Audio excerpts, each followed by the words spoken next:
Good morning, good afternoon, good evening, lads, lattices, people of all kind. Welcome to the Copper Age. That's right, the name has been dropped for Minecraft's Copper update. That's right, we are in a new era, the Copper Age. And boy, do we have so many new building blocks. We got the copper chains, copper lanterns, copper bars, and even these guys, the copper golem statues.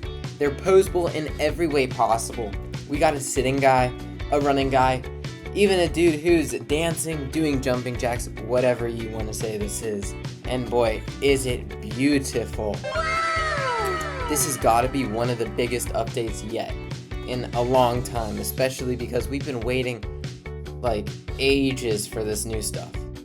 We even have these new torches, the copper torch. They changed the texture from last week to make it a little bit more minty green for people with color blindness, which I think it looks really good next to all of these.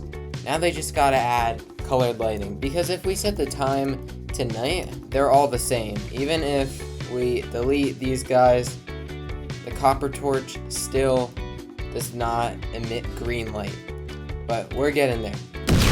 Over here we got our copper chest along with 4 different regular chests, each holding a unique item, and even one without an item.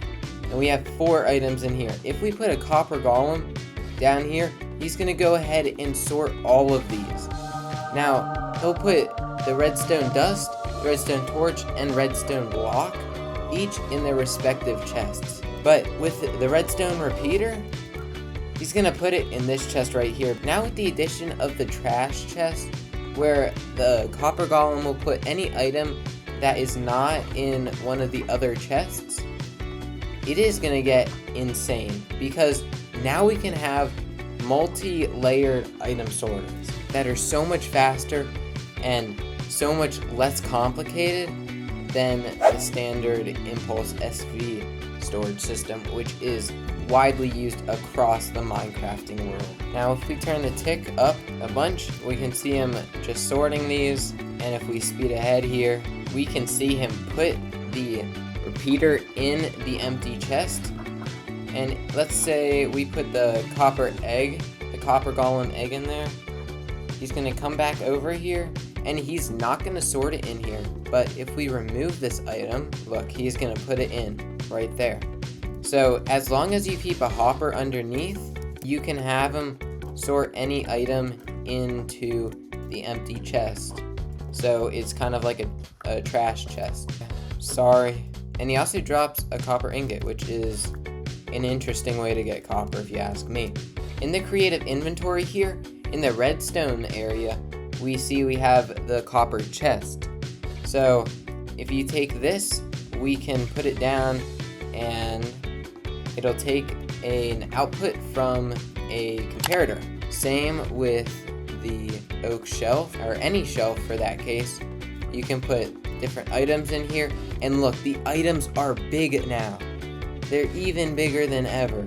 So if we take these guys and we put them in the shelf, look how big and gorgeous they are. Oh my goodness. These guys look so good. If we hop into survival here, and we pose this copper golem, if we mine him up, he keeps his state. So as long as we pose him, the state of which he's in will stay like that in your inventory. So even though it has the same name, it'll still keep the pose, which is great for building. So you can make farms for specific statue poses, but I mean, they're not too hard to change.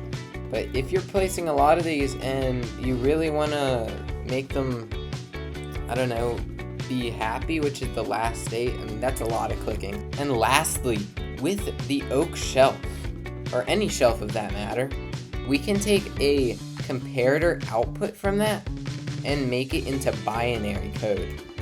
So whenever you put an item in here, an item in the first slot will be a 1, in the second slot will be a 2, and in the third slot will be a 4. So you can make a 1, which is just that, a 3, like that, or it goes all the way up to 7, which is really good for the technical Minecraft community, where they want to make different outputs based on what you can put in the shelf. So if you want to put like a code in your shelf, that would be a great thing to use the binary system for, because it's just really easy to be able to configure the shelf in the way you want when dealing with redstone. That is it for this video. If you like the video, please like and subscribe. Really means a lot. And if you want to see anything else on the copper update, comment down below. I will see you in the next one. Goodbye.